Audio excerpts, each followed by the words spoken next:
देश न्यूज की सारी खबरें आप तक। गोविंदपुरी पॉकेट वन में बढ़ते बाल यौन शोषण के रोकथाम के लिए समाधान अभियान ने आयोजित करवाया पॉक्सो एक्ट जागरूकता कार्यशाला। देश भर में लगातार बढ़ते बाल यौन शोषण को लेकर महिला बाल विकास विभाग देश के कई प्रदेशों में बाल यौन शोषण, शारीरिक शोषण आदि पर समय पर जिला, विकासखंड तथा ग्राम स्तर पर बच्चों और उनके परिजनों को जागरूक किया जाता है। विभिन्न स्तर पर कैंपेन आयोजित कर पोस्को अधिनियम के प्रावधानों की जानकारी से भी अवगत कराया जाता है।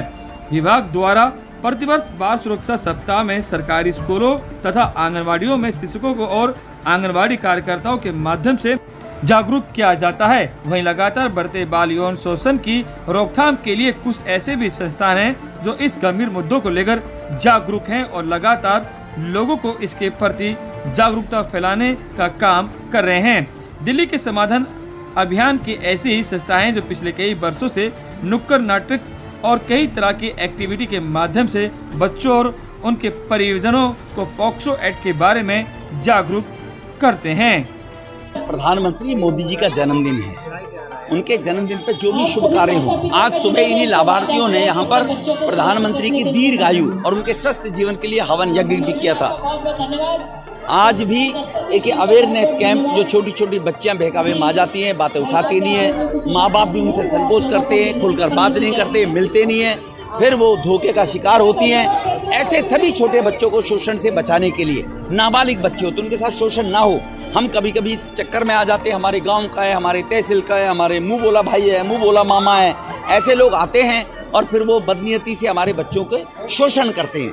उनका जो शारीरिक शोषण होता है, शारीरिक शोषण के लिए ये समाधान अभियान जो नाम की संस्था है, इसके माध्यम से कार्यक्रम किए जा रहे हैं। यही एक अवेयरनेस के कार्यक्रम पूरी साउथ दिल्ली में हो रहे हैं। अभी ये यहाँ पर लगभग 8वां 9वां कार्यक्रम है और इसी प्रकार के लगभग 15 कार्यक्रम स्कूलों में हुए। छोटे बच्चियों के जो स्कूल की 5वीं तक की बच्ची पढ़ती है, उनके बच्चों की जागरूकता के लिए, इसीलिए नाटिका दिखाकर एक तो नाट्य रूपांतर में बच्चों की ज़्यादा समझ में आ जाता है। ये गांव गरीब के लोग हैं तो इसीलिए इनको नाट्य रूपांतर में समझ में जल्दी आएगा, इसलिए नाट्य रूपांतर के द्वारा व्यवस्था की जाती है। लोग बाल यौन उत्पीड़न के बारे में जागरूकता के कार्यक्रम करते हैं। इस समय हम लोग यहाँ पे आए हुए हैं गोविंदपुरी के उन जगहों पे जहाँ झुग्गी थी वहाँ पे मकान दिए गए हैं मोदी जी की स्कीम से, और हम लोगों ने यहाँ पे एक कार्यक्रम किया है। इसके साथ साथ ही यहाँ पे हम लोगों ने एक अस्मिता ग्रुप से नुक्कड़ नाटक भी इस विषय पर करवाया जिसका नाम दस्तक है।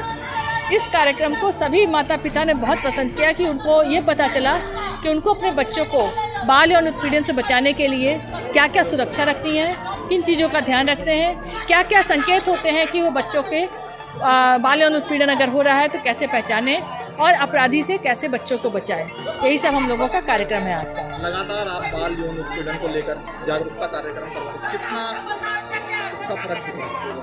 हाँ, इसका फ़र्क ये दिख रहा है, एक तो माता पिता को पता चल रहा है, उनको कई माता पिता के मेरे हम फीडबैक फॉर्म भी लेते हैं वर्कशॉप के बाद में, उसमें उनका ये लिख के आ रहा है कि अब हम लोग को पता चला कि हमें अपने बच्चों से बात कैसे करनी है।